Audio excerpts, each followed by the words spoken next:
They're proposing what they would call a fossil fuel hub to export oil and coal from the land that they have currently rezoned, land that to the present has been prime agricultural land. It's a few miles from my house, and it involves about 2 miles of pristine wildlife habitat, riparian shoreline along the Columbia River. When the Columbia County Commissioners voted unanimously to rezone this land, I felt like there had to be some way to stop this from happening. This river it bends, this river it goes, this river I'm on, it goes where it always goes. The Columbia is a huge river, and it's been doing just fine, thank you, for thousands and thousands of years. And I would like to see it not get worse. When we saw it, it was pretty much love at first sight. It was so beautiful, and within 4 months or so, we owned it. Well, I came to the farm to just try to grow as much of my own food as I possibly could. And so that entailed a large garden, a number of animals. Chickens, ducks, turkeys, dairy goats, Nubian, that we raise for milking. And it all led into a big circle of activities, which turns out I love.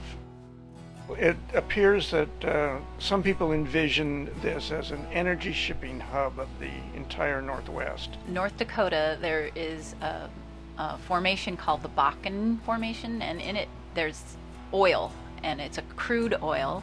It has a kind of a caustic quality to it, and it's being pumped into these rail cars that are not adequately designed to carry it, this caustic crude oil. And then they come into our area through Portland, Linton, St. Helens, and on up into port westward, where they are then unloaded, pumped into barges, and then shipped along the Columbia River and out into the ocean. So there's plenty of opportunities for accidents to happen in this process. I question whether it's even a good idea to be shipping natural resources away. It seems more like something we ought to preserve for future generations.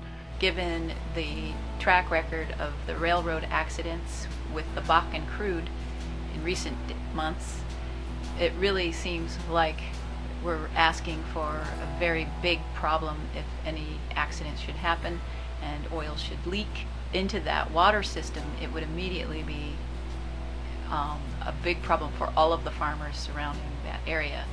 I feel like fossil fuels is not the best use of that land.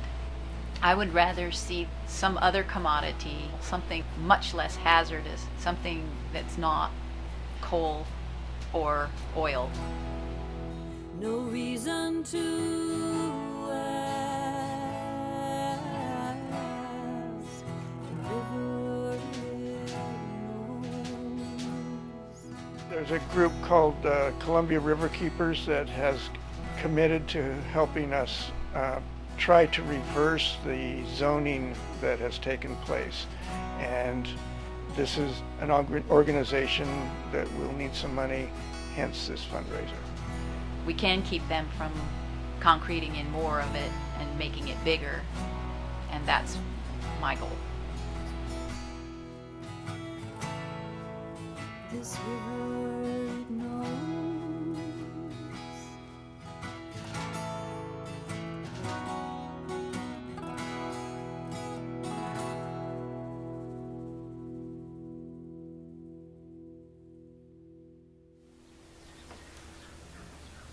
If you make a $10 donation, you get a cedar rose woven by a Pacific Northwest basket weaver out of cedar bark, a traditional sign of gratitude. But if you give $25, you get peppermint patties from Seeley's Peppermint Farm. They're good. For $50, you get a game called Klatskanai, a game of destiny, hours of enjoyment. Now, if you give $100, you get a salt and pepper shaker in a cedar basket, hand woven by a Pacific Northwest basket weaver. It's really cool. And if you give $500, you get a night at the Sylvia Beach Hotel in Newport. It's a trip. It's great. And if you give $1,000, folks, you can have this thermometer, and you can play with it as much as you want.